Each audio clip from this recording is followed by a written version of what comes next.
All from Ms. Dixon. Mayor Baker? Here. Councilmember Brooks? Here. Councilmember Chamberlain-Crainga? Here. Councilmember Chanda? Here. Councilmember Gunn? Here. Councilmember Hamilton? Here. Mayor Pro Tem Hoderick? Here. All present this morning. First up, we do have an opportunity for public comment. Is anyone here for public comment? I see one person. Fabrice, please come back. Remember that microphone doesn't amplify in here, but you do need to speak into it. Same rules, you have 3 minutes. And go ahead and get ready. Great. Mayor Baker from Southern California via the USC. Councilmember Brooks from Grosse Pointe via the Mayo Clinic. Councilmember Chamberlain-Crainga from Charlevoix via the London School of Economics. Councilmember Chanda from Calcutta via IIT and the University of Minnesota. You, and I must also implicate Mr. Vitrano of GovHR from Pennsylvania, who led the search for this position. You came to Troy to live and work from far and wide for the opportunities our great city presented, with the 4th highest taxable value, the 2nd ranked schools, and as the city ranked 2nd best in which to live in the state of Michigan. The same reasons a majority of Troy residents moved here from elsewhere and that make us the envy of many cities in Michigan. These are also the reasons Mr. Vitrano gave earlier for why the city manager position would receive a number of highly qualified applicants from around the state, even the country. Why candidates, council members, and county commissioners expected that we could receive hypothetical candidates like, say, an ambitious deputy city manager of Grand Rapids who had hit a glass ceiling in his position and was looking for greener pastures. A private meeting was held to screen the confidential applicants, closed to the public. We don't know which candidates actually applied and what happened in that route. But the result, after sifting through all the hypothetical qualified applicants, was the selection of 2 internal candidates and 0 external candidates for the finalist interviews. A result that leaves many residents scratching our heads. And the natural suspicion here is, was favoritism at play in the selection process? Was this an inside job to game the recruitment process? That would be exactly the opposite of what our city manager form of government is designed to provide: a professionally managed city by the most qualified applicant available. This is the most important decision City Council will make this year. As you conduct the finalist interviews and vote on Monday for a winner, residents are watching to see, will council members prioritize their personal relationships with the candidates, or will they choose a professionally managed city by the most qualified applicant available? Thank you. Anyone else here for public comment this morning? All right, we'll move on to business stated in the special meeting notice. We have one item this morning. D1 is the city manager finalist candidate interviews. I'm going to turn it over to James Vitrano and go ahead and get started. Thank you very much, Mayor. Council members, I appreciate your time here on Saturday morning. Just a couple of notes before we get started. First, this is being live streamed as well as recorded. There's an opportunity for individuals that wish to comment on the candidates or the selection process on the city website, and we're going to keep that up until noon on Monday. Noon on Monday, I will collect that data and then present or provide a report to the city and individually to the city council members and the mayor shortly after that noon deadline, as soon as it can be assembled. So we appreciate everyone tuning in, watching live, as well as those that are going to watch the recording. And please go out to the city website and provide any comments that you may have. Both candidates are here. We had a quick coin flip a couple minutes ago. Kurt will go first and Bob will go second in terms of your ordering. In front of you, you have 3 pieces of, or 3 documents, 2 question sheets. One is intended for each candidate, and then the recruitment packet that you've seen before. The questions for the candidates, each council member will have 2 questions that they will ask. There'll be a total of 14 council questions. I will start with the first question, so there's a total of 15 questions.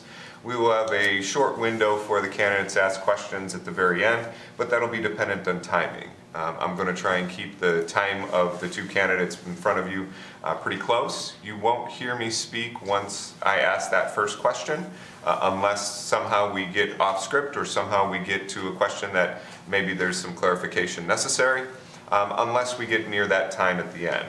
if we're getting near that time in the end, I'll speak up and let folks know that we want to try and stay pretty close to an hour and 15 minutes for each candidate. Each candidate's been informed of that as well. And then we will close the two, after the second interview, we will close the meeting. And then you have an opportunity to think. I mean, this is, as mentioned earlier, this is one of your most important decisions. And then it will be on your agenda for your Monday evening council meeting for discussion and debate. Any questions for me before I bring our first candidate? Councilmember Chamberlain Craig. Thank you, Mayor. I just want to ask, may we take a short little break in between the two, just to refresh on? Absolutely. Use the restroom, okay. Comfort break. Thank Appropriate terminology these days. Anything else for James? All right. Great, I will get your first candidate.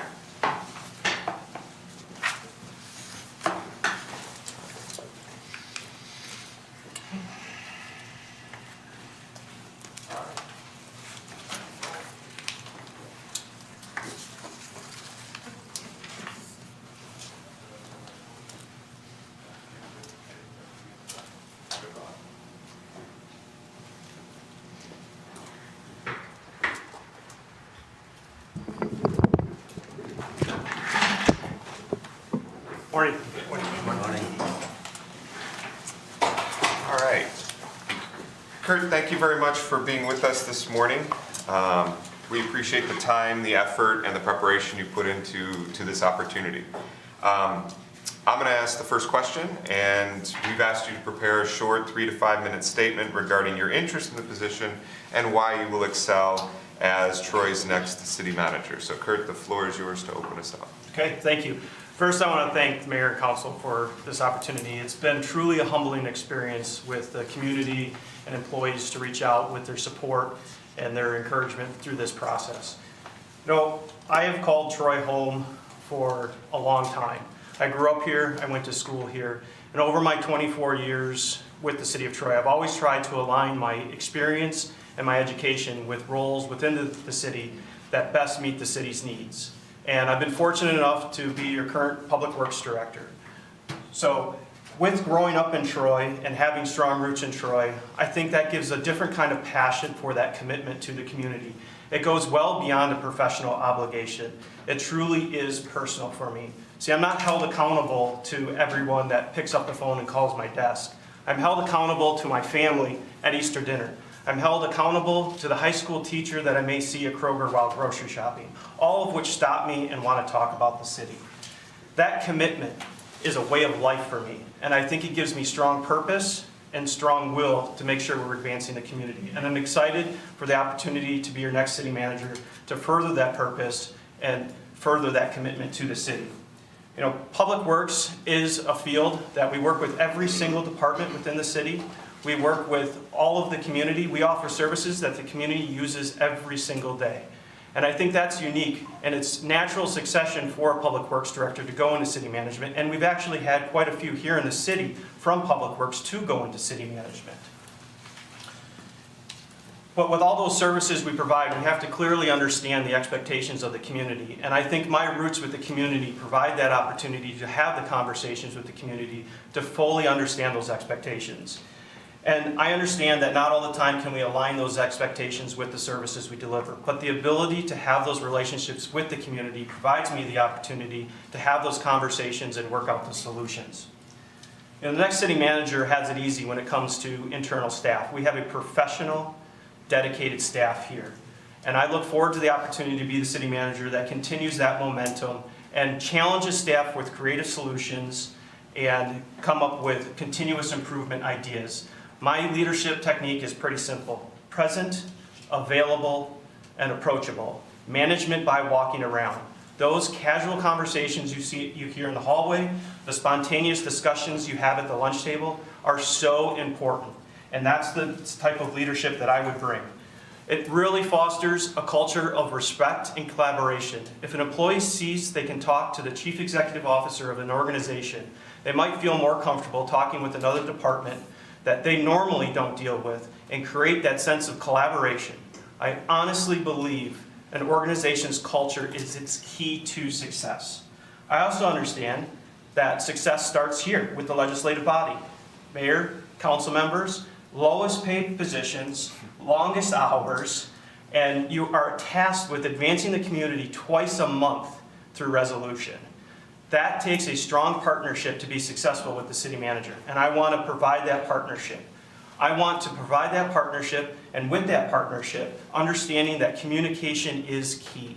But I want you all to tell me what type of communication you want to see. Understanding that each of you are individuals and are within different stages of your life and may want to communicate differently, whether that's in person, on the phone, or even through email. I want to tailor that communication to each one of you, understanding that the message is the same, but the delivery is different.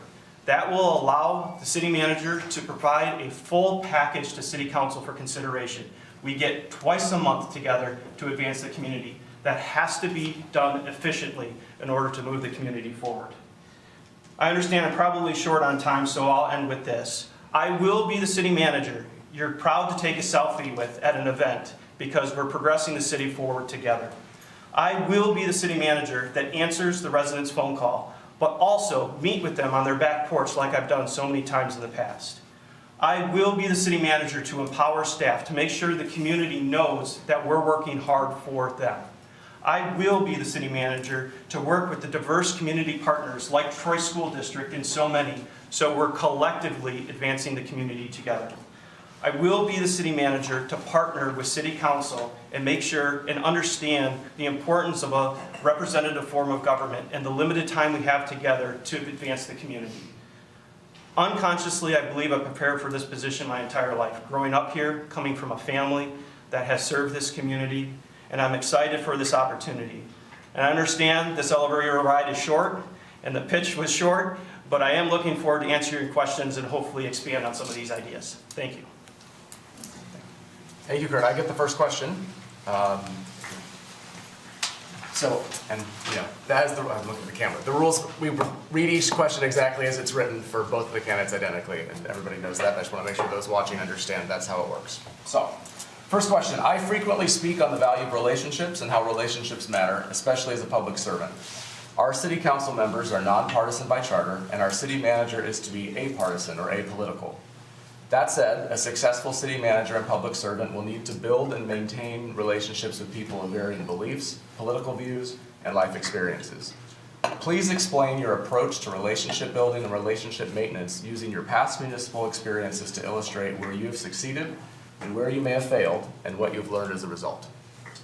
Sure. Well, I think, demonstrated in the past, my relationship with the community, as I mentioned in my statement, a lot of this community already knows me, and I build upon those relationships, and I take those relationships as an opportunity to even expand them further. So using my current relationships with different organizations and having those opportunities to be introduced to other organizations through that. So I think that's very important, and I think I do that, whether it's the Troy Community Foundation, or it's talking at the Parks and Recreation Advisory Board, or being involved with the Troy School District. Those relationships are important. And I would continue that and reach out to the different organizations that I might not already know. So using an example, I've presented in front of Kiwanis several times, but I truly don't know the memberships of Kiwanis, and I would look at that organization as an opportunity to further my relationship in the community. Some areas where I failed as community outreach, although I don't think a total failure, but when we had the Site 11 engagement, and we did that community outreach there, that was very attackful on me personally. I don't think we did a good enough job informing that group of who we are. We walked into that situation where there was already some disbelief of its government. But I will say after the second one, we were successful in those individuals that had that disbelief, that we weren't there to truly listen and involve ourselves with the community. They took away from the second one that they understood our position and they believed that we were there to really help them. Thank you. I have the second question. You touched upon this a little bit.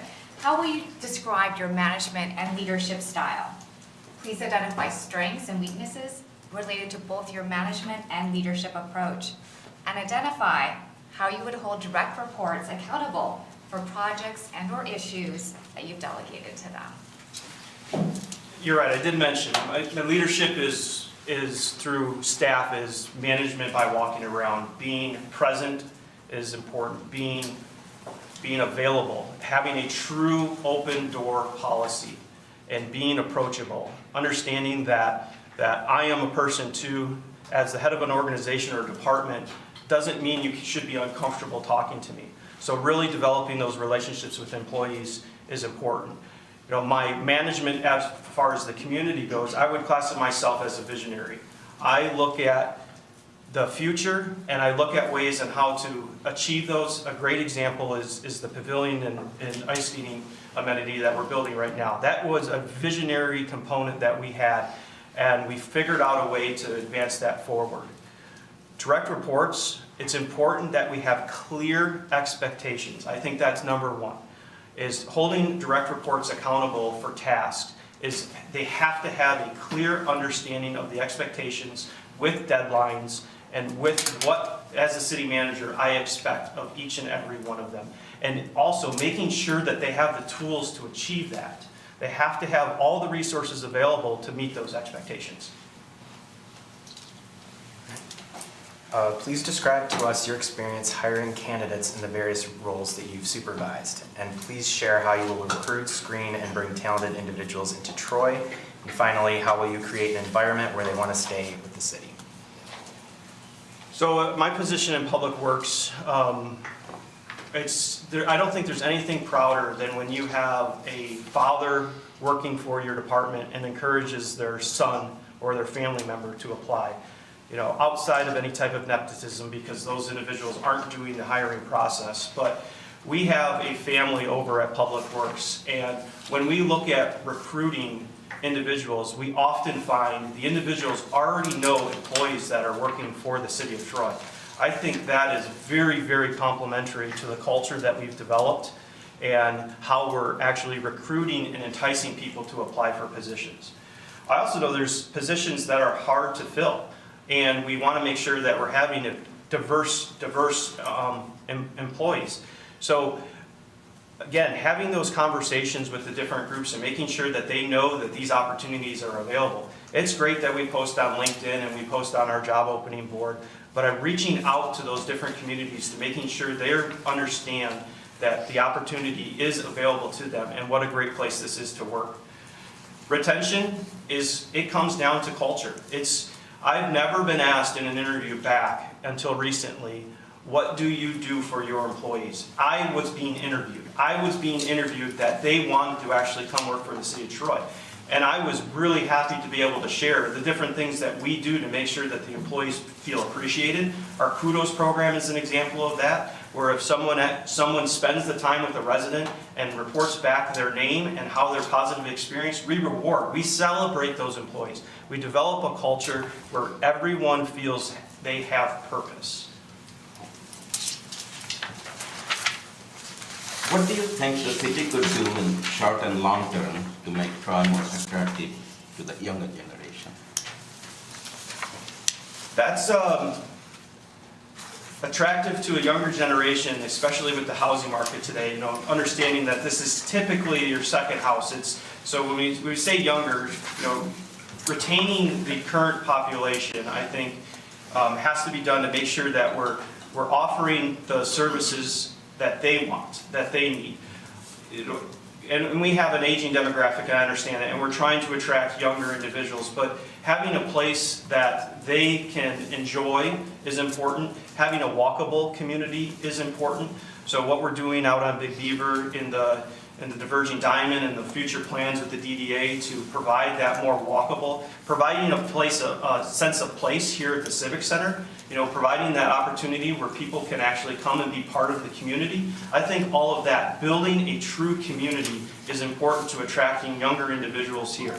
And not only that, is making sure that individuals want to come back if they do leave. You know, working with the Troy School District, we weren't able to do it this year, but they started a pre-internship program.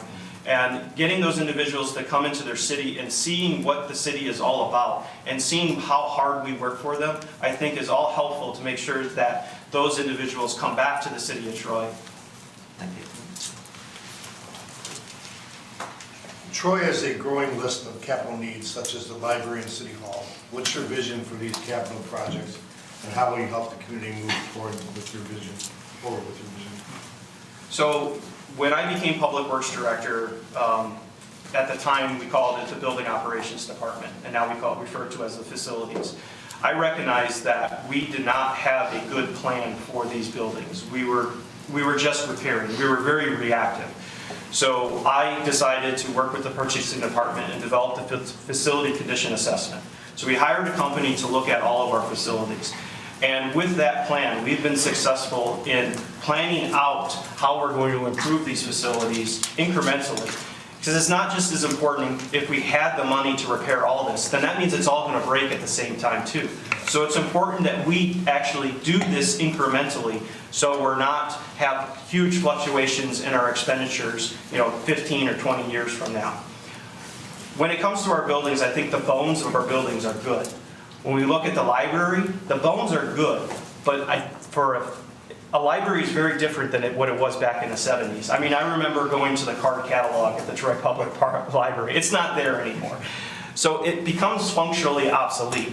And you look at the staff areas that actually have to cramming 6 individuals into a 20 by 20 office, it's not sustainable. So we do have to look at different opportunities, not just necessarily the infrastructure of the buildings, but making sure that the buildings are attractive to employees. They want to actually come and work at these buildings.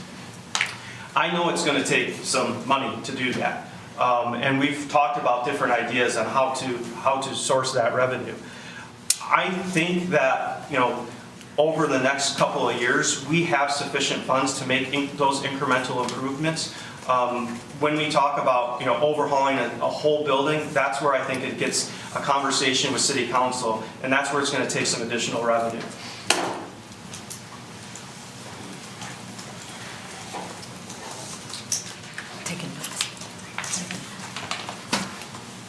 How will you ensure that you maintain high ethical standards both in your work and the work of the city employees?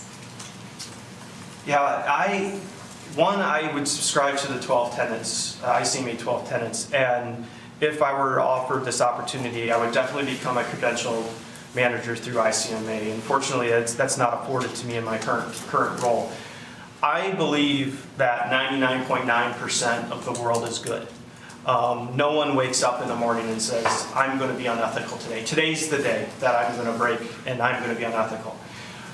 What happens is people find themselves in situations that might be borderline ethical or unethical.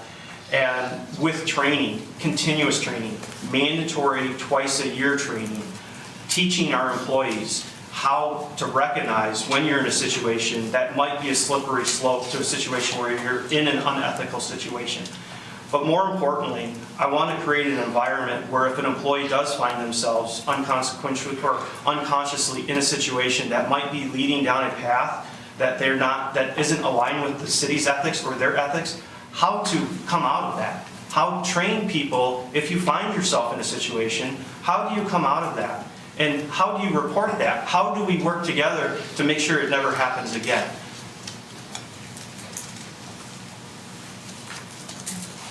How do you prioritize competing demands and interests within a diverse community, particularly when resources are limited, and how will you ensure that the diverse voices of our community are heard and considered?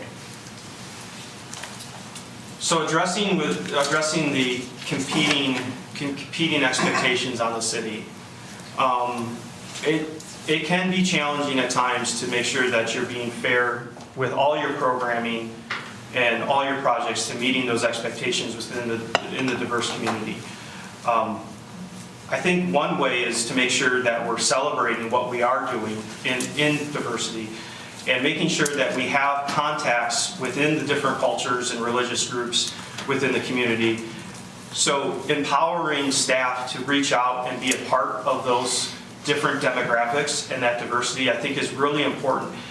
I don't think that we do a very good job of identifying the expectations of our diverse community.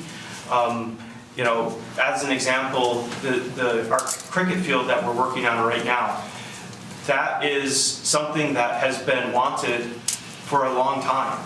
And that's specific to that culture, is that game of cricket. And we finally are able to recognize that there is a strong demand for that. And that was done by listening and being a part of that diverse group. You know, we were invited to the Michigan Cricket Youth Association and made contacts with that group. And it's proven to be successful that they reach out to me, I reach out to them, we use each other as resources. So making sure that we have contacts and we're meeting with these diverse groups within the city of Troy is very important, so we can identify the expectations and making sure that we're doing projects or expending resources fairly across all those groups. Okay, and in last year's employee survey, there were critical comments regarding both the city manager and public works department.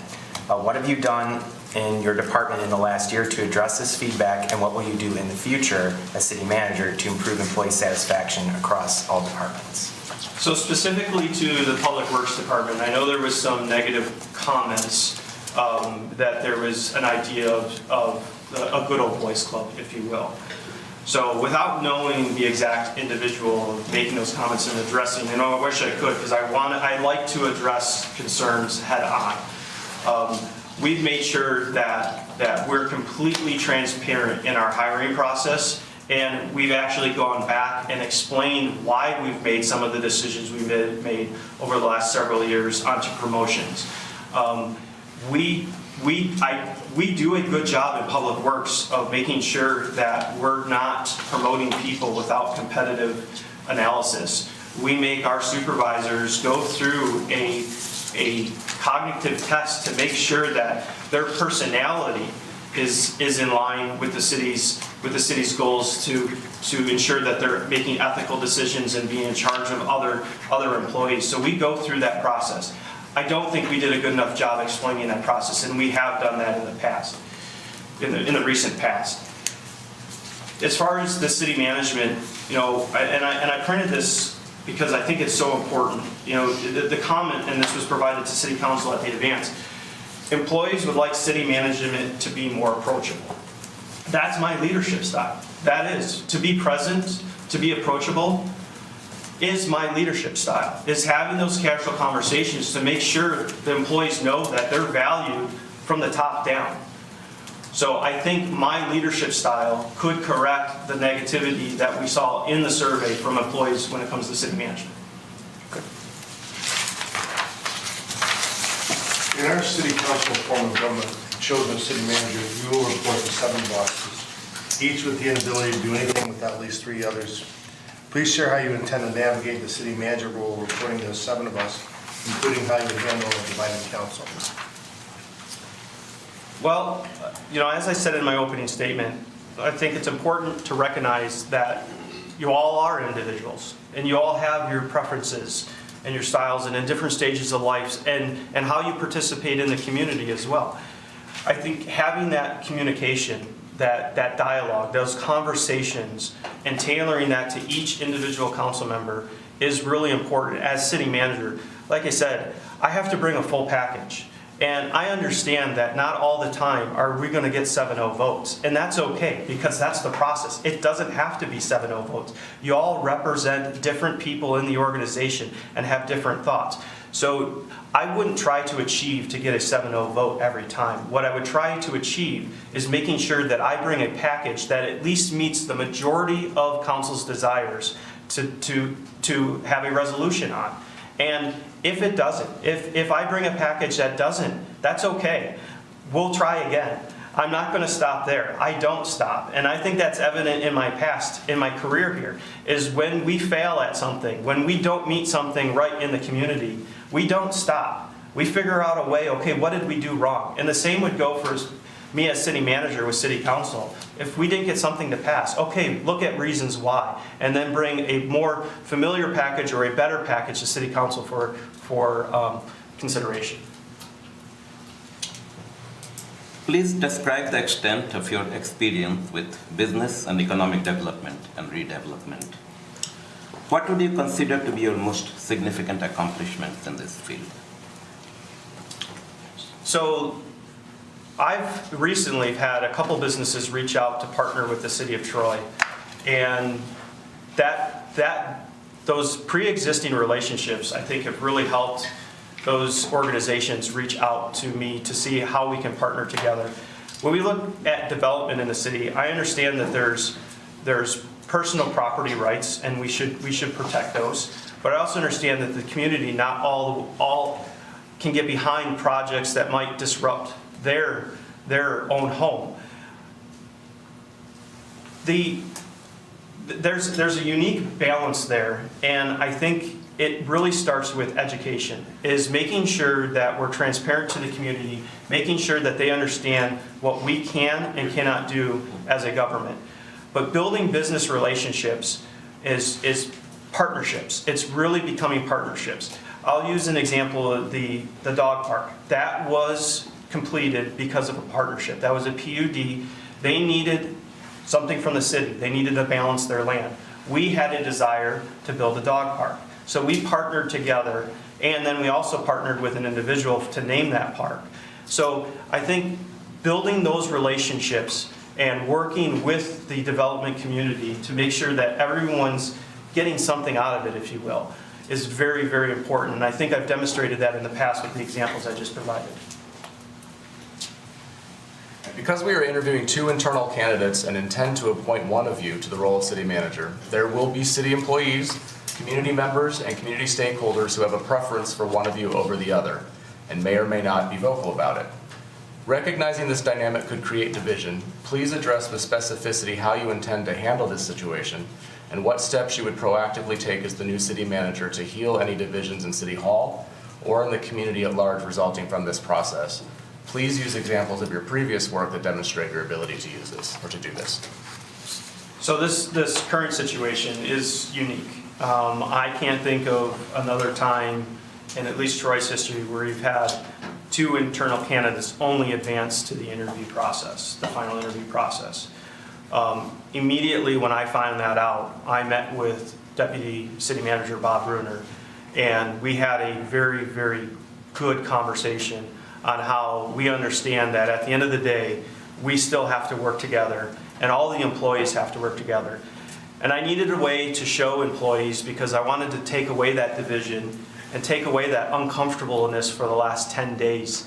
And we announced, Bob and I agreed that no matter what happens Monday night, we're going out for a drink afterwards. And we announced that at a staff meeting together because we wanted to show employees that there is no animosity between the candidates, and we understand this is a unique situation, and we don't want the division within the organization, because at the end of the day, we all have to work together. So we worked very hard to hopefully make sure that division doesn't happen internally. As far as the community goes, I think, Bob and I continuing to work together, no matter the outcome of this, will show the community that we're dedicated to the city of Troy, that we're here for the city of Troy. For me personally, there's no self-interest here to become next city manager. I'm doing this for the city of Troy, for the community. And no matter my position, I will continue to work hard for the community and with the community. So I plan on demonstrating that and using similar techniques that I've done before. Advancing in the city of Troy over my career, I've ran into this quite frequently.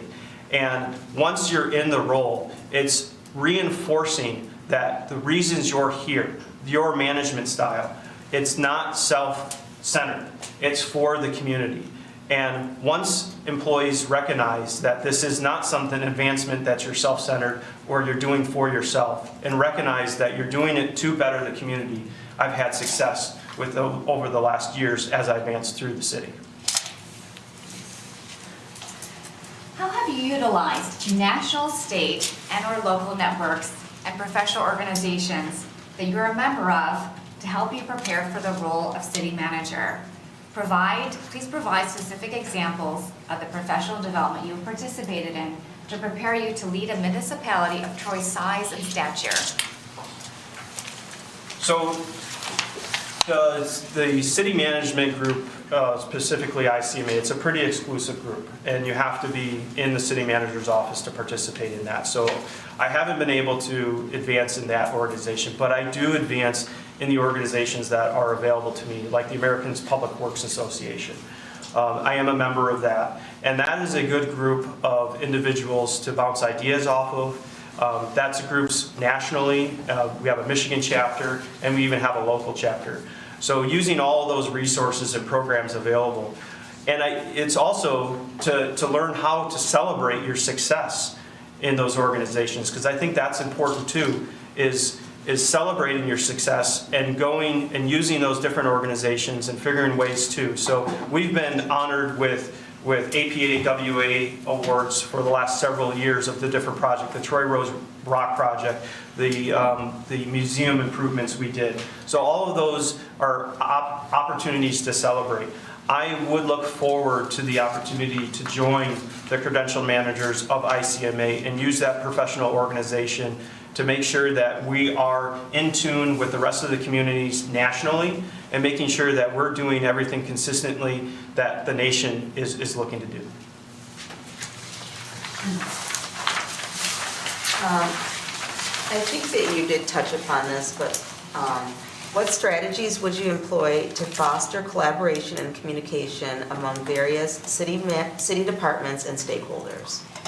It's developing a culture of collaboration. That's what it, and like I mentioned in my statement, is if lead by example. If you can show that the chief executive officer of the organization is available and present and approachable, that fosters a culture of collaboration within the entire organization.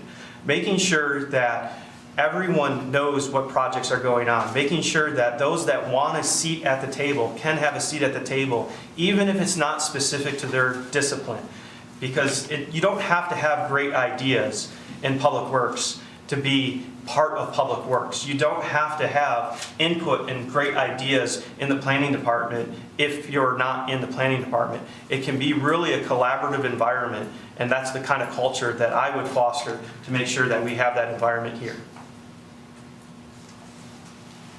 What opportunities do you look forward to as Troy City's manager? And conversely, what are the challenges you see coming Troy's way? Why are you the best candidate to seize those opportunities and face those challenges? I would love to create a better sense of community within the city of Troy. I think that is very important. I think, growing up here and seeing what the community, how the community can come together, I want to continue that momentum. I'll use an example of Troy Days.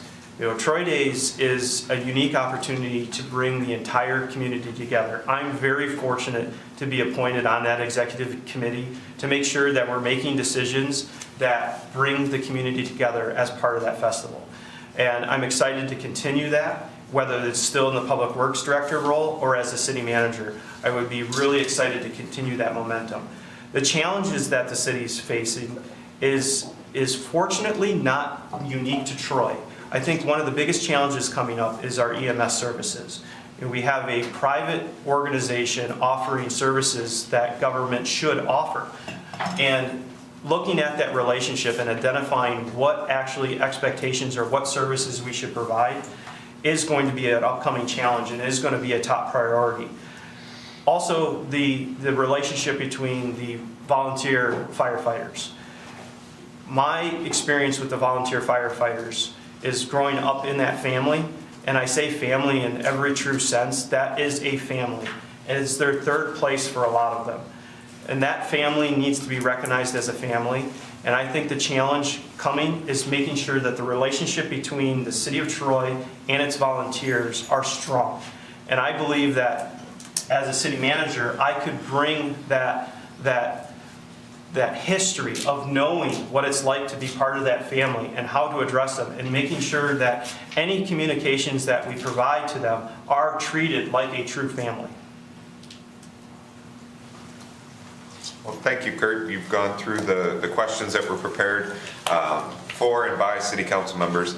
Do you have any questions for the mayor and city council members? And I would ask you to prioritize your questions. You're only going to get a couple. So it's your turn to ask questions of the group. I appreciate the opportunity to ask questions, but honestly, I've worked under so many city managers. I've been a part of this organization, I don't think I have any questions specific to City Council at this point. There will be a lot of questions if I'm selected as your next city manager. And like I mentioned, is how do you want to be communicated? What do you expect of me every council meeting? But at this point, I would like to take the opportunity just as a closing statement. And as you know I expressed a lot of things that are very unique to Kurt, that I grew up here, and I understand that makes me unique from your other candidate. But I want to be clear in something. I'm not pursuing this opportunity for Kurt. And we have a recent saying at Department of Public Works, although it may be good, we're not doing it for the ham sandwich. And the ham sandwich comment comes back to a resident in Troy who calls me weekly for a flooding problem that it's WRC's role. I can only advocate. But he thanks me for always calling him back, no matter what. I pick up the phone, I call him back within one business day, like my voicemail says, and I always call him back. And he was adamant he wanted to thank me. I didn't need the thanks. That's not why I'm doing it. I do it because I want to be a good public servant. But he insisted on bringing me a ham sandwich. So I accepted the ham sandwich. We thanked each other again. But I'm not pursuing this opportunity for the ham sandwich. I'm not doing this for Kurt. I am doing this for the community. Thank you very much, Kurt. We appreciate, again, the preparation that you have for a process like this. You recognized it during your interview to have two internal candidates. I'm sure the last several days have been a little bit different and unique, and I appreciate you taking the opportunity to interview with us this morning. For council members and the mayor, we'll take about 3 to 5 minutes, so maybe Let's take 10. Let's recess for 10 minutes. I think we're ahead of schedule. Also, I think it's fair to give the second candidate a 10-minute warning. Oh my goodness. 3-minute warning, because I don't think he's... I just lost total control of everything. The mayor has said we will take 10 minutes. James, come on. We'll be back here at 9:55 for the next candidate. All right, we're in recess.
Voice, fine. All right, we're back on the record.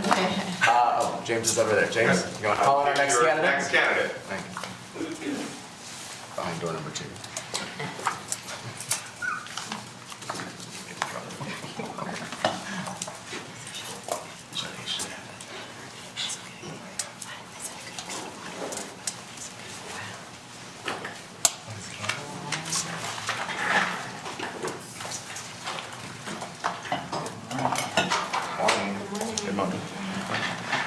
Bob, thank you very much for joining us this morning.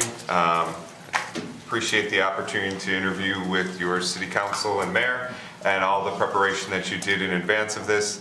It's a lot to prepare for this type of interview, and I appreciate that. I'm going to start with the first question. We will go around the table, and council members will ask questions for a total of 15 questions. Our first one is your opportunity to introduce yourself. We've asked you to prepare a short 3 to 5 minute statement regarding your interest in this position and why you would excel as Troy's next city manager. The floor is yours. Thanks, James. First, I want to thank the City Council for the opportunity to be here today. I know this position attracted many well-qualified candidates, and you put your faith in me and Kurt, and that really means a lot. I appreciate that. I don't know if you all understand what messages that sent, but I think we both appreciate that. Before I discuss why I want to lead the organization into the future, I want to talk a little bit about what's happened in the recent past.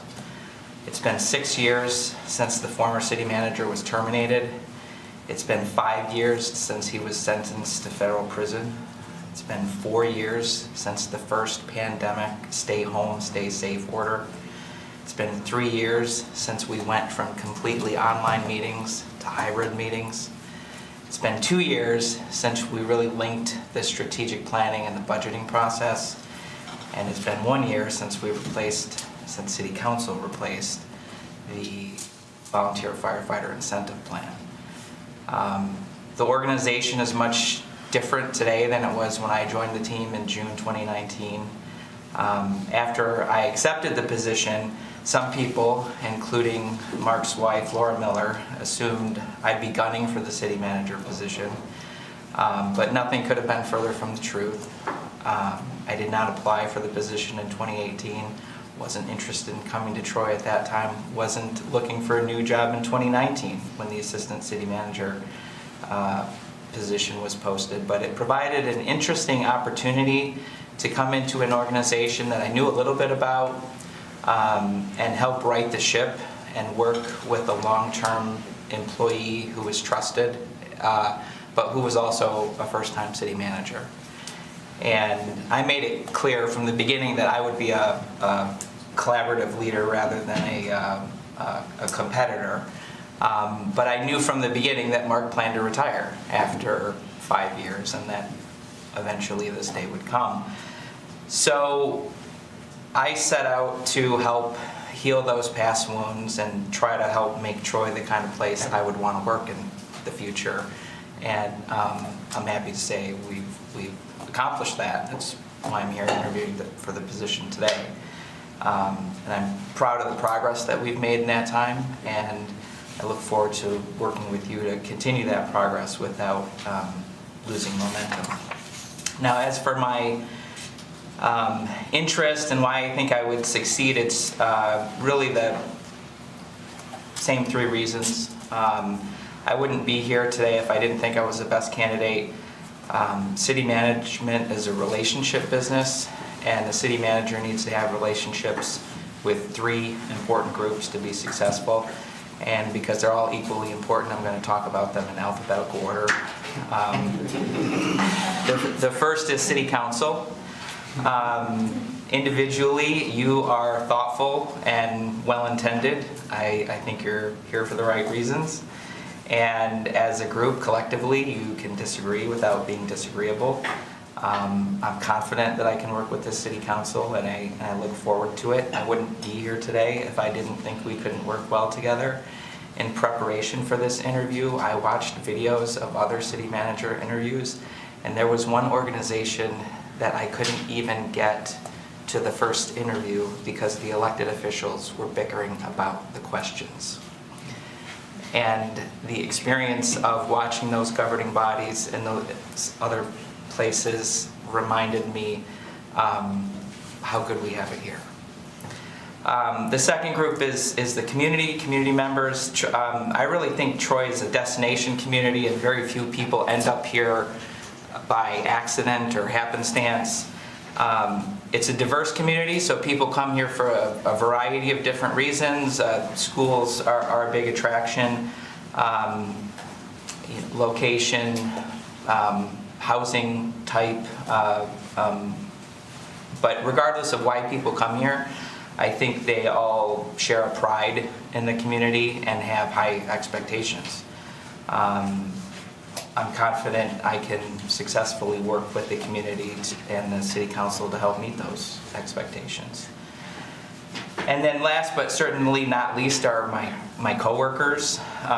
The city management team has changed a lot during Mark Miller's tenure. We've had, I think, 11 department head or manager changes since between January 2019 and January 2024.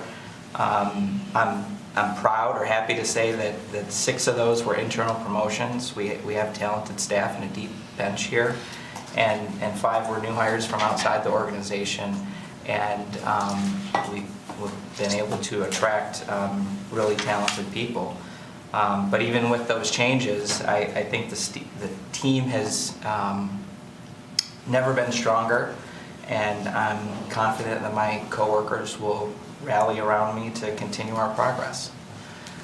So with that, I'm happy to answer your questions. Thanks, James. Bob. As a reminder, we're all asking the same questions that we asked Kurt, and we have an order we're set, so we're sticking to our script, which is tough for a politician.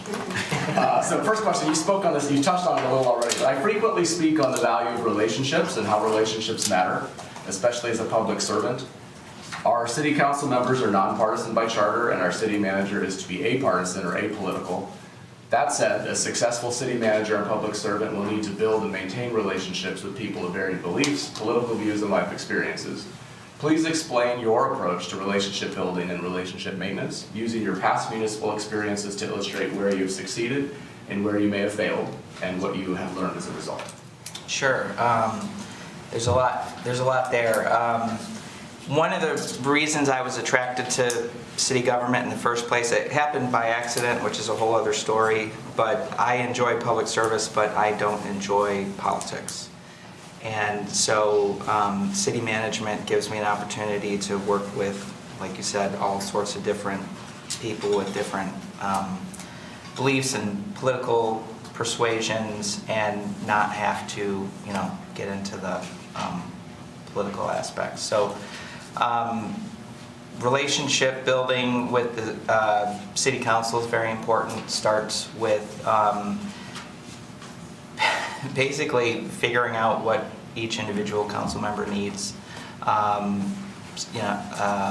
learned very quickly in Ferndale that nothing can actually prepare you for becoming city manager. You can be the assistant city manager and sit next door for 100 years, but until you're in the office with the door closed, talking to the council members, you don't really know what that job is about.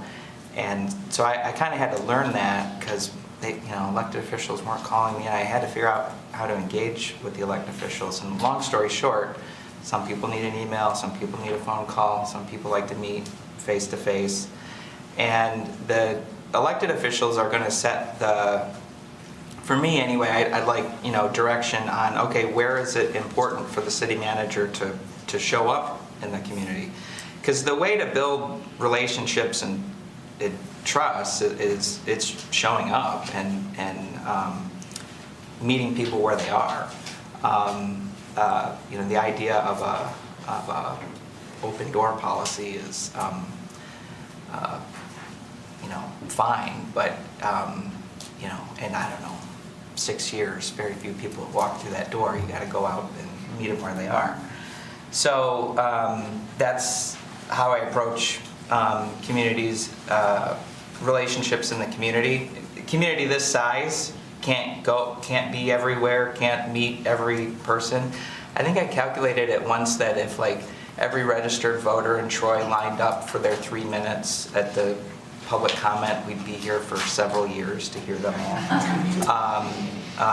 So I'd really focus on building relationships with council members, figuring out where do I need to be in the community, and then also within the organization,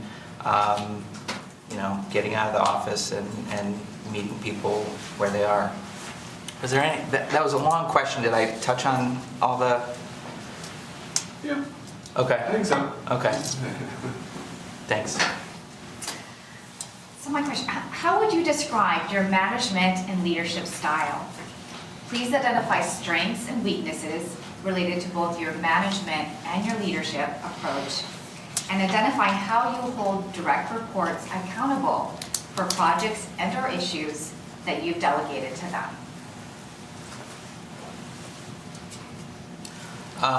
Management style, leadership style. I read a book recently and one of the things that stuck out to me is that you lead people and you manage processes.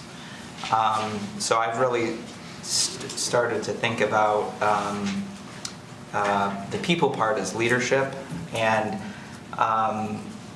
there's a continuum from kind of authoritarian leadership where somebody's very top-down, command and control, and consensus leadership where we all sit around the table and no decision is made until there's a consensus. And when I became city manager of Ferndale when I was 30, and like pretending like I knew everything and being an authoritarian kind of leader was not an option for me at that age.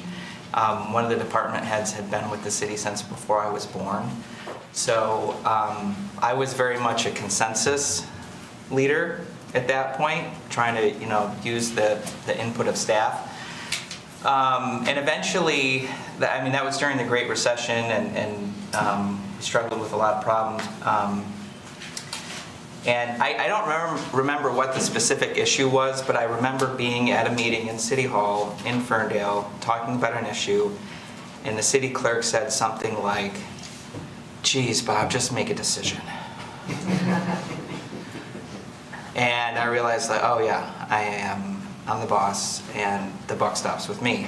And so I think on the middle of that spectrum between top-down and consensus is collaborative leadership, and that's really the approach that I've taken with working with people. And what that means is connecting people inside and outside the organization to other people or ideas or resources. And sometimes I'll have a conversation with somebody about something, and it'll just kind of store away in my memory bank, and then later on a synapse will fire and it'll make some kind of connection later. I can't think of a specific example, but I think connecting people and ideas is important. Attracting and retaining talented staff. It's fine to be collaborative, but if you're collaborating with a bunch of knuckleheads, the outcomes probably aren't going to be good. And that's one of the things I really like about Troy is the management team that we have and the people that I get to collaborate with. I have to model good behavior, leadership by example. I've been saying leadership by example in interviews for probably since before I realized what I was talking about was collaborative leadership. But you have to model the behavior that you want others to see. You can't talk the talk but not walk the walk. And then to the example in Ferndale, you have to have strength. It's fine to collaborate, but the buck has got to stop with you. And Harry Truman famously had that sign on his desk that said, "The buck stops here," and that means that when push comes to shove, you're the leader, and you sometimes have to make a decision and move on. Strengths and weaknesses. I'll start with weakness is that I am kind of shy, and I'll use an example. I was born in August, and that Christmas my parents took me to my grandparents' house and took me down to the basement where all the people were gathered, and I started to cry. And they took me upstairs and I stopped crying. So people had to go meet the baby kind of in ones and twos instead of a big group. I can, in large settings, be kind of shy, and maybe I may seem kind of distant or disinterested, but and can kind of maybe be a little difficult to get to know until we have an opportunity to talk in a smaller venue. So, being the leader of an organization and having to go out and do a lot of extroverting and that sort of stuff, I can certainly do it. It's just, instead of giving me strength and filling my bucket, it kind of takes away. Weaknesses, I sometimes have trouble delegating because I don't want to say I'm a perfectionist, but I'm particular. And those of you who have worked with me for a while maybe kind of know what I mean. Like, I want things done the way I want them done. And so we'll often do it myself to make sure it gets done that way. And if I become the city manager of a city this size, I just can't do that anymore. That's one of the things I like about my current job, is that I can take time to focus on projects and memos and PowerPoint presentations and that sort of thing. But as the city manager, I'm going to have to delegate that much more and be more focused on the relationships. Strengths, I think, kind of on the flip side of that coin about being shy in large groups, I think one-on-one, when people get to know me, we build good relationships. And I've had an opportunity to work directly with most of the department heads in the city as their supervisor and the person that evaluates them. And I really look at that role as being coach and trying to get the best out of them. And it's easy when you have good team members. But I think coaching people and getting the best out of them is a strength. That I'll use that as a segue into the part of the question about accountability. I have a standing monthly meeting with all my direct reports, and we have a list of things that we're working on together and that we go over. And so, spent a lot of time with the fire chief in the last couple weeks talking about, where are we at with EMS and that sort of thing. So I don't wait for issues to come up. We've got those standing meetings on the calendar. So, nobody's surprised at the end of the year at a review, like, why didn't you tell me I did that thing wrong months ago? So it's really continuous accountability process. And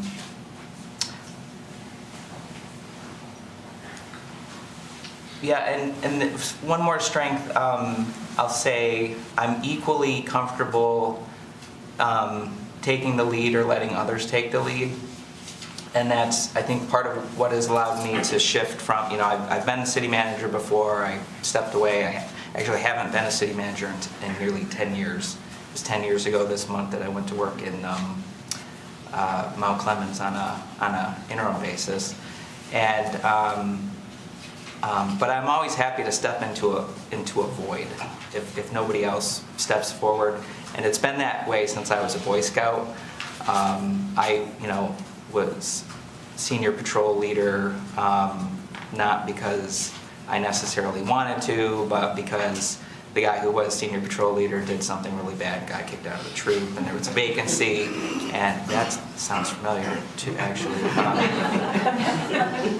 Realize that example would. Sorry, I'm not trying to be funny. Next question. Please describe to us your experience hiring candidates in the various roles you've supervised, and please share how you will recruit, screen, and bring talented individuals into Troy. And finally, how will you create an environment where they want to stay with the city? Man, you're packing a lot in these questions. Okay.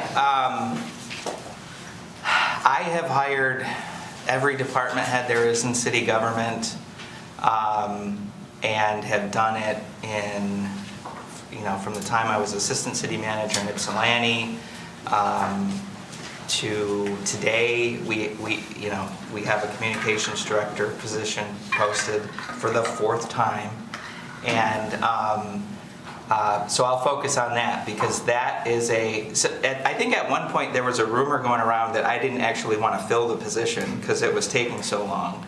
And after the 3rd process that we went through late last year, and we didn't have a candidate, we felt, and by we, it's really me and Assistant City Manager Mike Schubert and Deputy HR Director Jennifer Lee, who've been working on this. We went through, we talked to some people, didn't feel strongly, and asked ourselves, what are we doing wrong, or what do we need to do differently? And so me and Meg, actually, so kind of coincidentally, I left social media in 2018 because I just didn't get much out of it and didn't want the Russians, stealing my data or whatever. But last year I was encouraged, like, okay, Bob, you're going to be in the job market. You need to get back on LinkedIn. So I reestablished a LinkedIn account and started connecting with people. And so when we were, before we started recruiting again for the communication director position, I connected with some other government communicators, and Meg and I met with 5 people. A gentleman who works in Rochester Hills, director in Farmington Hills, Carrie Birmingham, who used to work for Troy Schools, and then, well, two other people. I don't want to out them, but we actually sat down and talked to them about, here's our situation in Troy. What do you think about it? How can we market it? And we found that really there was just a few different things. There was a few things we needed to do a little bit differently. And without getting into the details, we've done those things differently.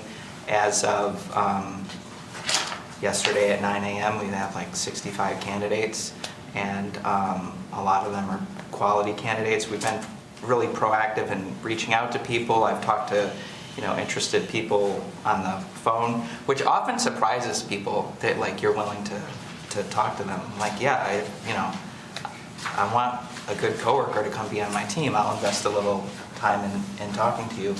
So I've always been I have often been very hands-on with recruiting.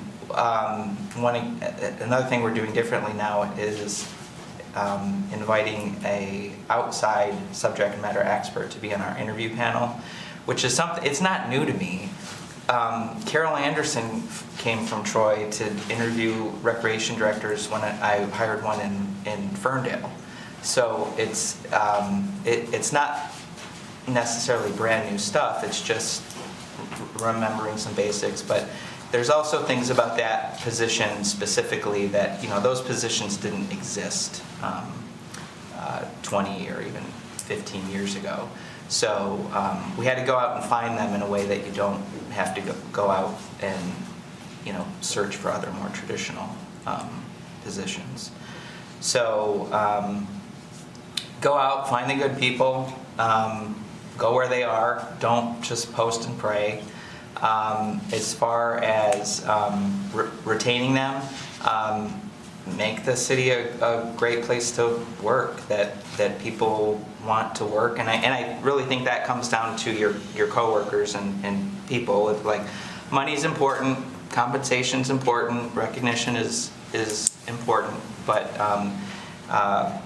having a place where people want to come and a team that people want to engage in is really important, especially now that, we're not promising retiree health care if you stay after for 25 years. You got to give people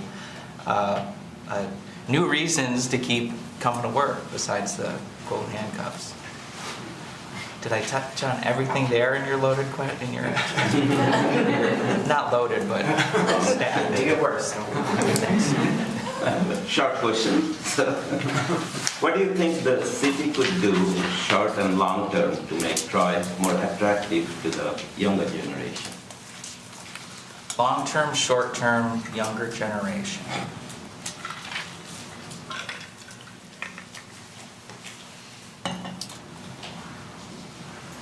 Okay.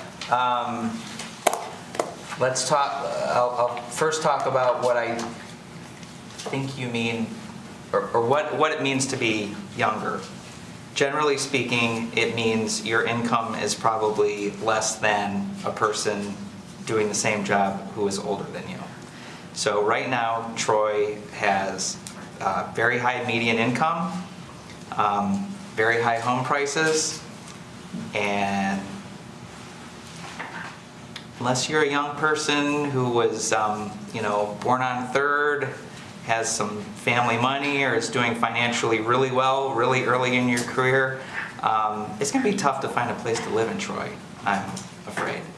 And a big part of that is because Troy was developed primarily in the 70s and 80s, when it was, single-family homes, subdivisions, that sort of thing. And even if a younger person wanted that kind of house, in Troy today, if you pay $650,000 for a house, you're going to pay about $1,000 a month in property taxes. Thank you, Proposal A. That's not the city's fault. That's Proposal A. Topic for another day. But I think whether it's younger people or retaining seniors, we have to have different housing choices, and different starts with a D, and so does density, and sometimes that's controversial, but if the community is serious about, and I love the fact that this is a place where, people who grew up here want to come back. I talked to a young woman who's currently in city government in California. She was introduced through a friend, and just wanted me to kind of explain the lay of the land for her career opportunities.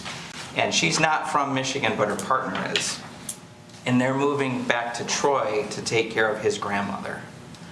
And so grandma probably has a house that they're moving into, but these two younger, early career professionals probably, would have a hard time affording housing in Troy. So developing different kinds of housing is both a long-term and a short-term process, but I think that's the number one thing that we have to do, because if we can be as attractive as we want to be, but if people can't afford to live here, then it's just not going to work.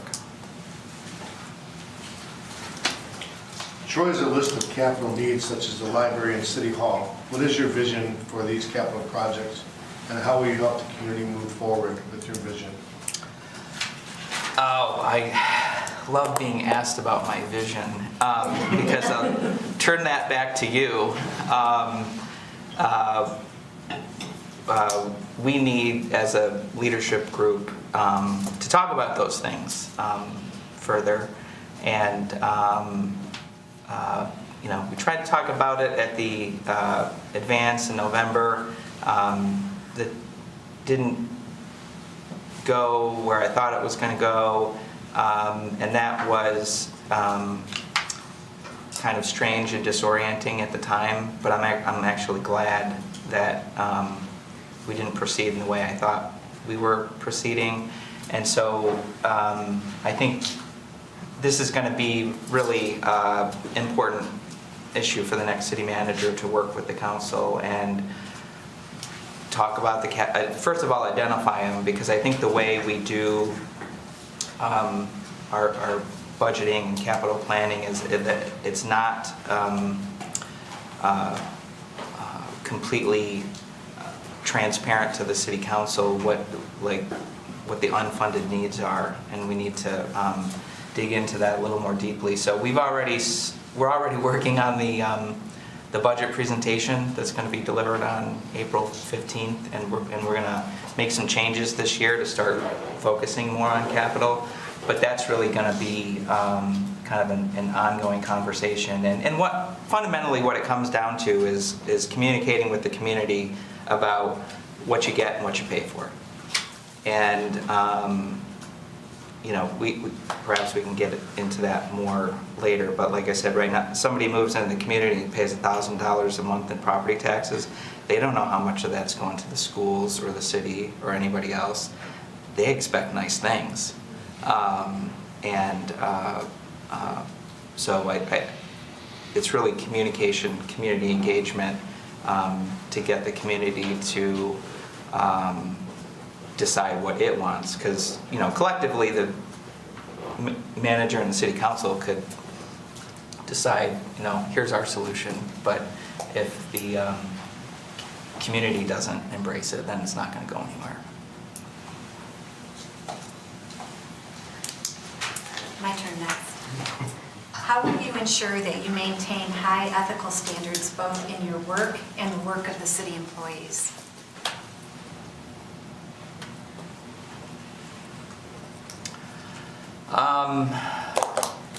That's a good question. When I got into public service, I don't know if there was a specific event or something that happened, but I realized that, you know, if this is how I'm going to make my living and pay my bills and feed my family, then there's certain things I need to avoid. One thing I did is when I was working in Oak Park and I bought my first house in Ferndale, I bought it as close to the brewery as possible. So I would never be driving home from the brewery, Woodward Avenue Brewers. Because I knew that was a career-limiting move. And so I've always just, you know, reminded myself that whatever it is, big or small, it's not worth my job. And so to me, like, my relationship with ethics didn't start out as some kind of like high-minded philosophical pursuit. It's very practical. Like, I'm not independently wealthy. I need to make money. I need to make good choices to continue in this career. And as far as, you know, holding others accountable, it goes, I think, back to, you know, modeling the behavior. You need, one of the things you have to do is be very clear about, you know, what is acceptable and what's not acceptable. If you don't, and especially now, we've been doing some new onboarding things with new hires, and we're hiring more and more people from outside city government. A lot of our HR staff is from outside city government, you know, recreation staff or whatever. So, like, they don't know what FOIA is, or, you know, that their emails are subject to FOIA and that sort of thing. And so I think it's more important now than ever that as we're bringing people into the organization, that they're oriented towards, you know, this is what high ethical standards are in the public sector, because it's different than the private sector. You know, if I was the CEO of Troy Incorporated, or the founder or the owner or whatever, you know, I could do whatever I want. It's my company, I own it. But, you know, these offices that we hold, they are not our offices. They do not belong to us. They are public offices. They belong to the public, and we occupy them. And I think that's a little bit different mindset that people new to government, once they're oriented in that direction, you know, they understand where the boundaries are. But really being clear about roles and responsibilities, rules, expectations is, and then following through if people break the rules, because that's another thing that, you know, can be kind of a cancer in an organization. And I mean, I think it happened here, where you had somebody who was breaking the rules and wasn't really held accountable for it, and then the rest of the organization is just like, well, what the heck? Okay, how do you prioritize competing demands and interests within a diverse community, particularly when resources are limited, and how will you ensure that the diverse voices of our community are heard and considered? Short answer, build a communications department. It's, you know, it's long overdue, especially in an organization this size.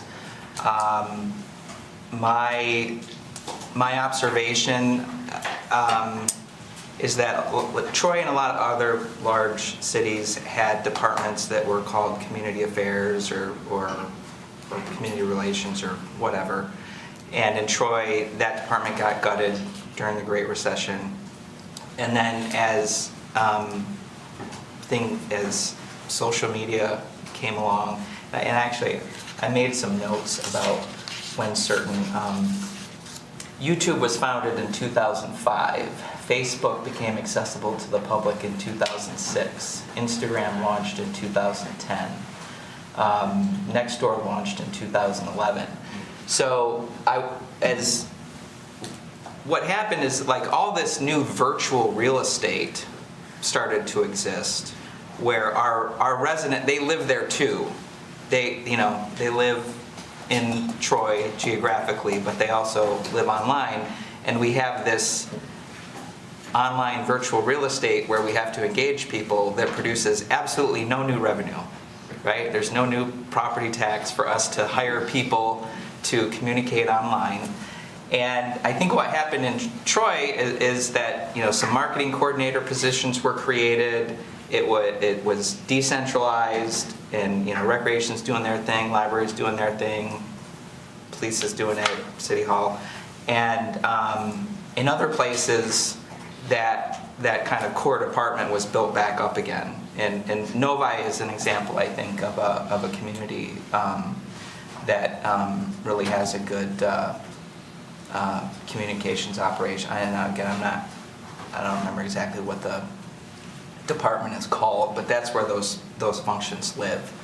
And yeah, in a community this size, it's, you know, you've got to have staff devoted to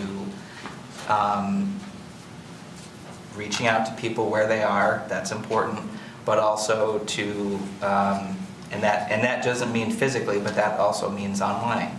And in the absence of good information, people make stuff up, and you have misinformation or intentional disinformation. So we really have to have a team of folks devoted to that and working on that. And I think by this time next year, we will, and we'll all be breathing a sigh of relief that that has finally come to fruition. In last year's employee survey, there were critical comments regarding both the city manager and public works departments. What have you done in your department that you work in to address this feedback? And what will you do in the future as city manager to improve employee satisfaction across all departments? Yeah, there two major takeaways for me from the employee survey. One is that within their teams, employees are happy and like their coworkers. but they feel disconnected, like everybody feels like the redheaded stepchild. And so we need to find ways to connect employees across departments, and we've been doing that with, well, first was the committee of employees who got together to analyze the survey results and make recommendations. And one of their recommendations was to create a citywide communication platform. And so we've started using Microsoft Teams. I should say we started learning how to use Microsoft Teams because it's a very powerful tool. It's not something that everybody can just do intuitively. And we don't have licenses for everybody in the city yet. So we're kind of piloting that as a way for people to work across departments. Another example was our internal sustainability team, people working across departments. And I think this is something that it kind of needs to eventually become grassroots rather than top down. Create a culture where it's like, hey, it's okay if a group of employees, if you have an idea for something that you think needs to be done, you don't need to wait for direction from the manager's office. We can have an interdepartmental group of people working on a team. So that was one major thing, takeaway from the survey. The other thing was that the organization felt disconnected from the manager's office specifically. And honestly, that wasn't a surprise. I think, part of it was just kind of circumstance. Mark became city manager in late 2018 and early 2019. I won't go back and list the highlights of all the people he had to fire and the things he had to clean up before I got here in June. I got here in June. Plant Moran presents their report in July. Then the city council is investigating itself, and there's an election, and there's a resignation, and there's an appointment, and there's a pandemic. So our ability to kind of, get out and engage in the organization was really limited early on. And this is one of the things that Mark and I talked about, because Mark would often ask me for advice about, like, how have you handled this in the past when you're city manager? And I said, look, just showing up is an easy A. Just, and I called it breakfast with Bob. Go to a department in the morning. When I worked for Dan Fitzpatrick, it was donuts with Dan. When I worked with Jim Hawk, it was Java with Jim. And when I was city manager of Birmingham, we had a gathering of city employees inside City Hall, where the city manager's office was. And I have this recollection of somebody telling me, like, oh, the city manager's never come to, like, see us before. Or, like, this has never happened before. And to me, I was like, awesome, because this is easy stuff, just showing up. And, so we've started doing that collectively as a team, Mark, myself, Meg, and hopefully whoever the next city manager is, and I hope it's me, then I'm really going to make it a point to go out and visit departments and employees where they are. My my daughter has a vivid memory of when we were in Birmingham, of me driving up to the house in a fire truck, because I was riding around with the fire department and ridden with snowplow drivers. Like, I've done those things before. It's not hard. You just have to be intentional and thoughtful about doing it. And unfortunately, with the things that we've had to deal with in the last several years, that just hasn't gotten done. And I will say that the city council is going to have to give the city manager the time and space to do that stuff, because it's all well and good, on Saturday say, yeah, we want you to do that stuff, and then on Monday say, oh, but this and this and this and this and this and this and this other thing. So I think as a leadership team, we really have to focus on this as a priority for all of us. In our city council manager form of government, have chosen a city manager who will report to 7 bosses, each with the inability to do anything without at least 3 others. Please share how you intend to navigate the city manager role, reporting to the 7 of us, including how you will handle a divided council. Oh, I won't handle a divided council. I'll just demote myself. No, it's a good question, and I alluded to it before. There's nothing that can prepare you for that except doing that, and so we each need to get to know each other individually, so that I know whether you're the kind of person who wants to meet face to face, talk on the phone. I really hate text messaging, and I think people, especially people, let's say younger than me, like my wife is only 2 years younger than me, rely on it too much. I'm oftentimes like, she'll be reading me a text that she sent to her sister. I'm like, that needs to be a conversation. So, I've got to build a relationship with each one of you individually, and I've done that before, and I'm ready to do it again. It's one of the reasons I like being the assistant or the deputy is have one boss I get to work with every day and get clear direction from, and working with a governing body is much different. But I've done it before, and I'm ready to do it again, and it comes down to communication and clarity, being clear about roles and responsibilities, which I think is something I have experience with this in Ferndale, where there were some changes in the elected officials, and there's only 5 in Ferndale, but they went from being a fairly kind of high-functioning group to kind of a new set of team members that didn't have a lot of capacity to work together, and so I sent them a memo basically kind of politely explaining that, like, we need to spend some time on council capacity building. And I remember Melanie Piano was not the mayor at the time, but on the city council member, and she told me when she read that, she was kind of like, ugh, he's right. And so I think that's a big part of the manager's job, is to not only develop relationships individually, but also figure out how do we get these 7 people to work together, and you have to walk before you can run. We had relative stability on the council for the last 4 years. Now we've got 2 new faces at the table, and so that's a fairly big change in the lineup, and we need to learn how this team is going to work together.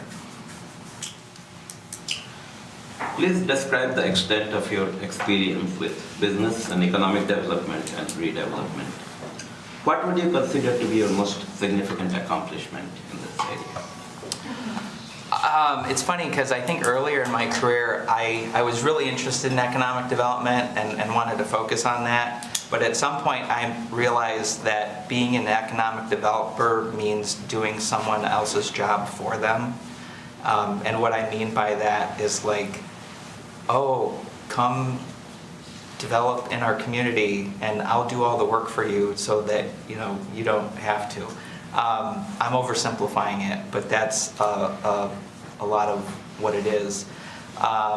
So I've in smaller community, in Ferndale, for example, that's when I was really focused on it. I would go on retention calls with the MEDC and the county economic development staff, visiting with large taxpayers, making sure everything was good, and was proactive in that way, because a lot of your economic development is going to come internally, and that was a time when economic gardening was in vogue.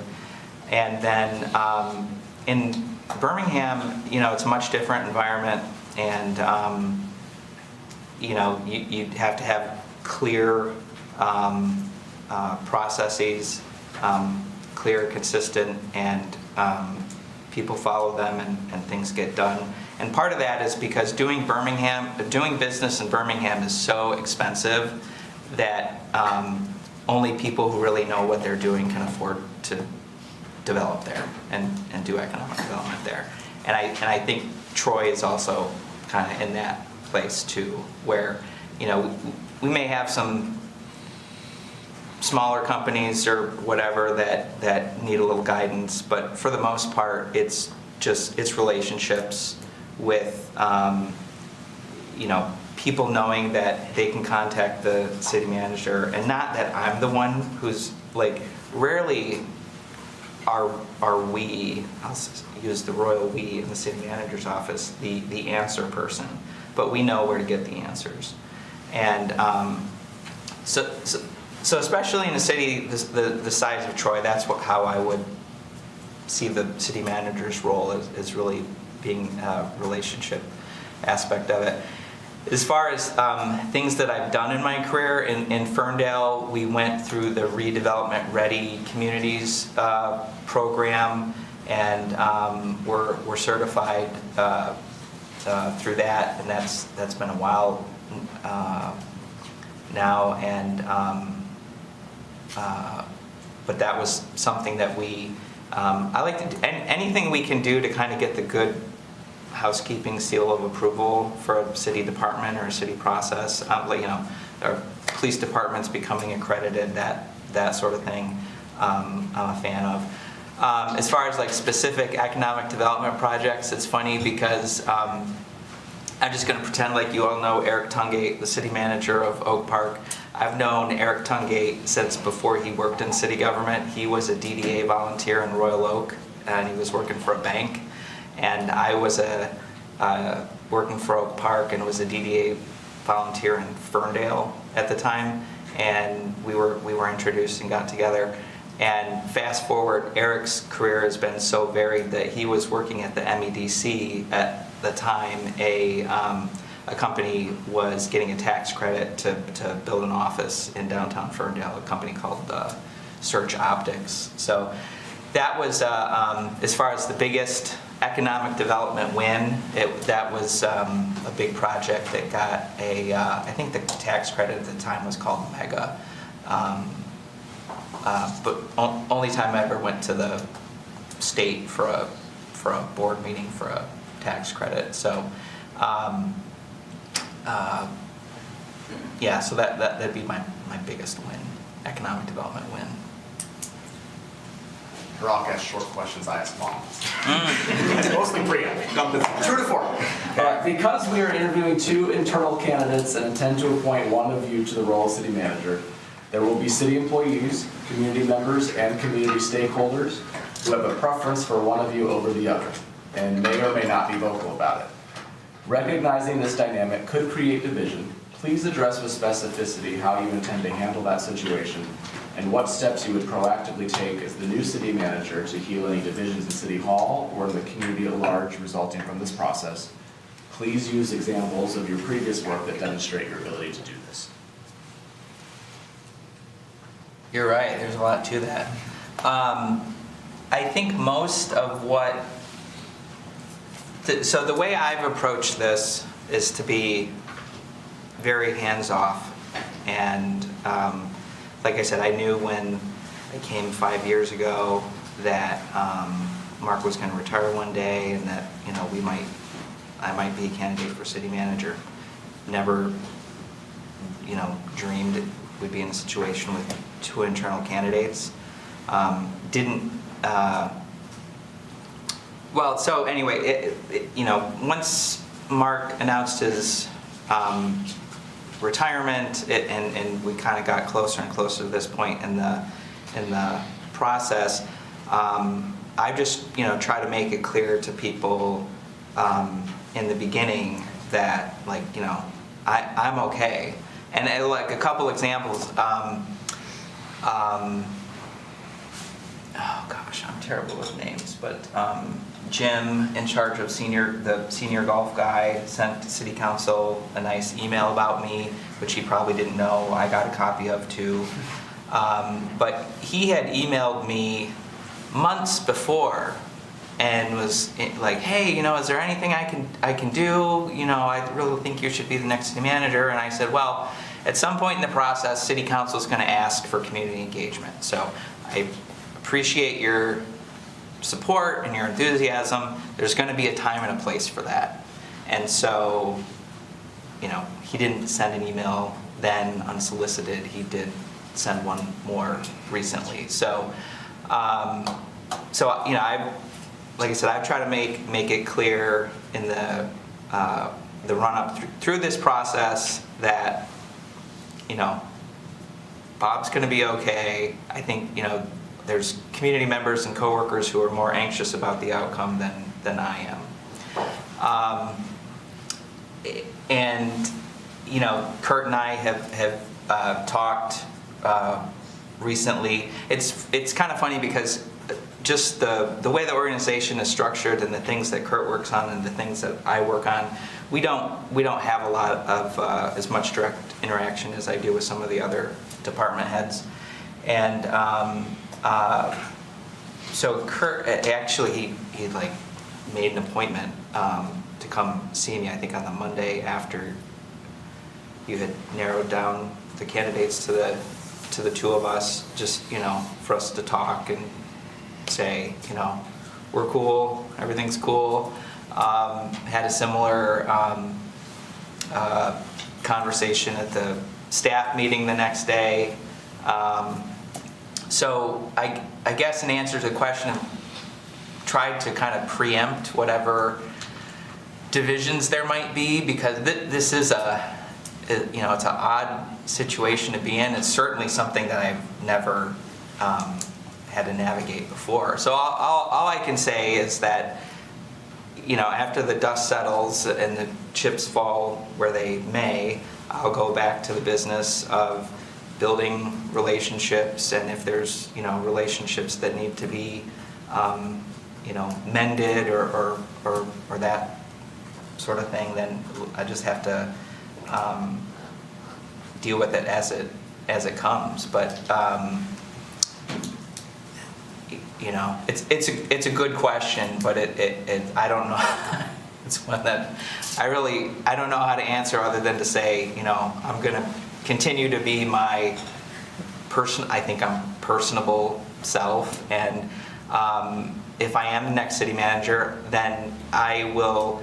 It's kind of, being the guy behind the guy is a little different. It doesn't always, feel appropriate for me to be the one to reach out, and Mark Miller's the city manager. The buck stops with him. But if I'm in that role, then I have an opportunity to be more proactive and reach out to people and build relationships as necessary. Thank you. How have you utilized national, state, and/or local networks and professional organizations that you are a member of to help you prepare for the role of Troy City Manager? Please provide specific examples of the professional development you have participated in to prepare you to lead a municipality of Troy's size and stature.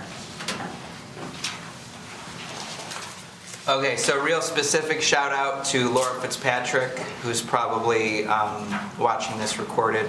She was the assistant to the city manager in Troy 20 years ago, when I was the assistant to the city manager in Oak Park and worked for her dad. And she's helped prepare me and provide advice specifically. We've been job search buddies over the years, and bounce things off of each other. More generally, in terms of professional development, I became an ICMA credentialed manager in, I think, 2011.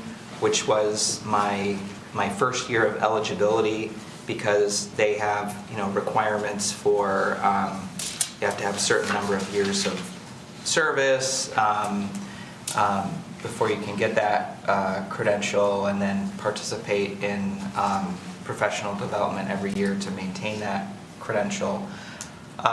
More recently, in 2022, so since I've been here, I participated in a program through Pepperdine University, as an online program regarding community engagement.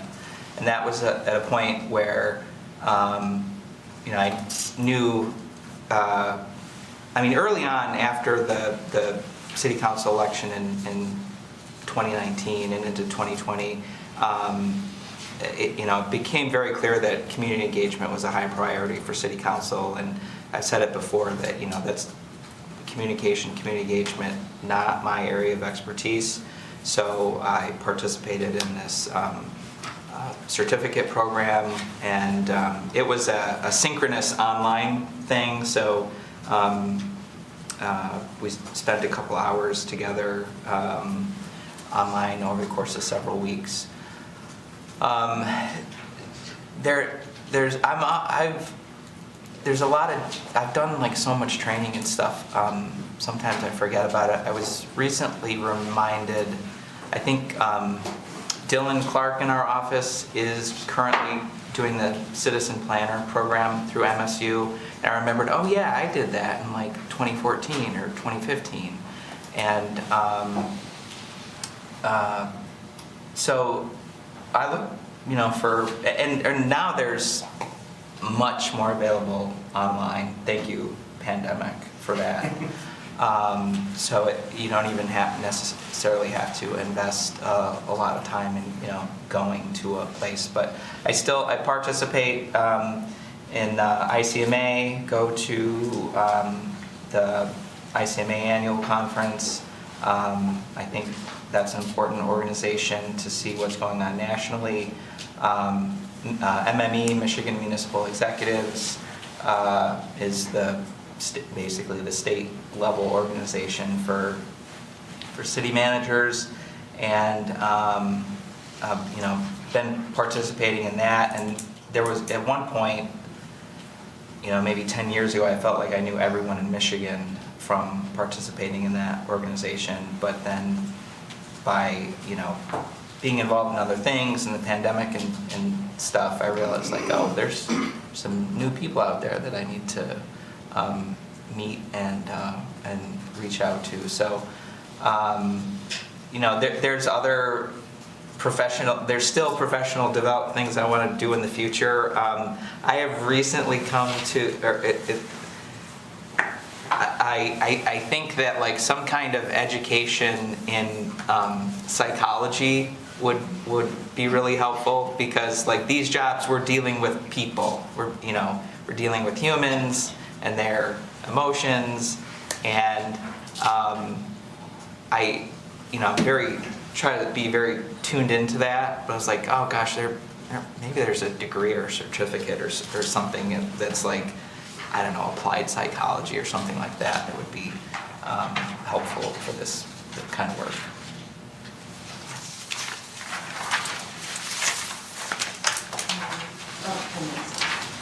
What strategies would you employ to foster collaboration and communication among various city departments and stakeholders?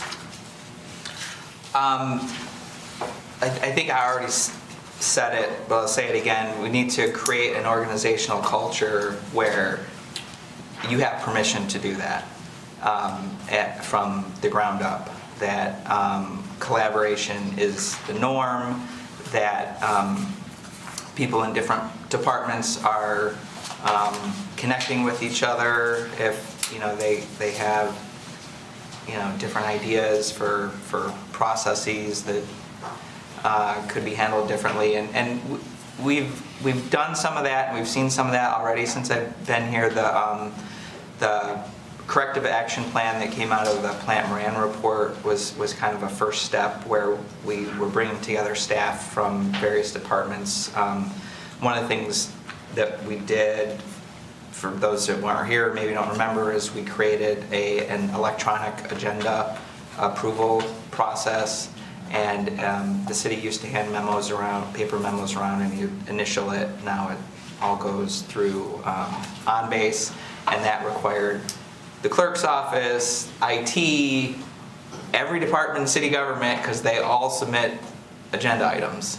And so just continuing to model that behavior and encourage people to, if you see a need, fill a need, and make sure that they have the tools to do that. And I think I think Teams is going to help us with that. As an organization, we seem to rely heavily on email, which has its advantages and disadvantages. But we were in a meeting a few months ago talking about the way we do capital budgeting, and this is kind of a silly technical thing, but like if I email you a spreadsheet that has links to other spreadsheets, well, now those links don't work anymore. But if we put it in the cloud and we're sharing it, then we're on the city network, then we don't break those links, and we can collaborate on a spreadsheet and things like that. So we have a lot of tools as an organization. I don't see, it's not like we're using Yahoo accounts for our city email or anything like that. What I see is like sometimes we have a lot of tools and people don't know how to use them, and so we're trying to be really intentional about that.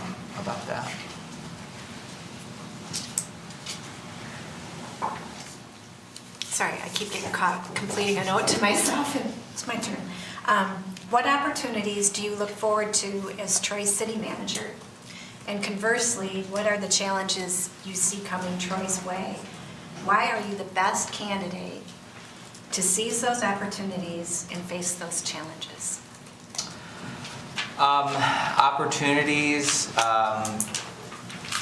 talked about this a little bit already. This is a diverse community where people are here for a reason. They're I think engaged or want to be engaged, and Troy, the income is higher than the Oakland County average. The educational attainment is higher than the Oakland County average. So we have a sophisticated community to be engaged with, and I think that's a great opportunity. We also have a really great staff, which, if I haven't mentioned, by the way, and that's a huge opportunity. And we need to, right now, with some of our internal processes and kind of lack of clarity, there was I'm not going to get the quote right, but basically sometimes it feels like it takes like superhero strength to get stuff done that like a mere mortal should be able to do, because we need to clarify some roles and responsibilities and expectations and write things down. This is an oversimplification, but this was an organization where once like everybody knew everything because everyone was a long-term employee. You didn't have to write anything down because this is how we do it. We've always done it that way, and we've always all worked here. Well, that's not the case anymore, and so I think there's some things, and that's the weakness on the flip side of that coin of strong staff. The weakness on the flip side of the challenge on the flip side of the strong community and strong tax base is that I don't think people understand where their taxes go. I don't think people understand that the city keeps the smallest portion of it, and they're paying, well below the Oakland County average for city services and well above the Oakland County average for schools, because it's all one check that they write.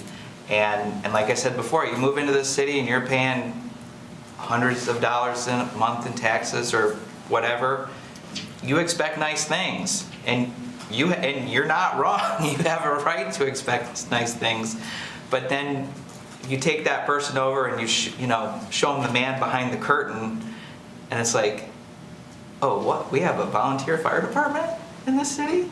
Like, and our volunteer fire department is great, but it makes the cost of our city government so much less than the cost of similar sized city governments. And so we have to have a, kind of a grown-up conversation about the connection between what you get and what you pay for. And that's something that this community has struggled with as recently as 10, 11, 12 years ago, when there was multiple library millage proposals and shenanigans and that sort of thing. But I think the community has changed a lot since then, and those kind of conversations and engagement the time is now to do that. All right, we've come to the end of the city council questions. Bob, we do have a little bit of time left for you to ask if you have any questions of the city council members.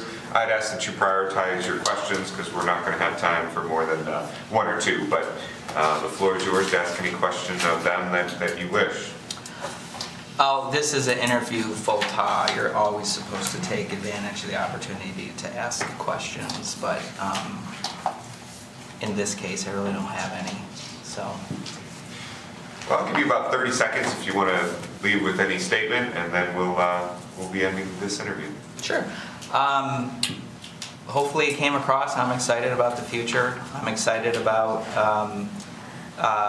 the progress that we've made, and I really love my coworkers, and I want to stay here and continue to make progress. And like I said, for me, if I didn't think I was a good fit for the community or the council or the staff, I wouldn't be here today. Like I said, watch some council meetings of some city councils. There's like, no, thank you, not for all the money in the world would I want to work with those people, because you can't help people who don't want your help. And I think this city council, not to blow too much smoke, like I said, you're all thoughtful and well-intended, and as city management, we have to work with whoever the voters send us. We don't get a choice, and I think thoughtful and well-intended individuals are like the best that we can hope for. And that's why I want to be your city manager, and I don't want to be city manager for some other group of elected officials. All right, thank you, Bob. Again, thank you for preparing for this.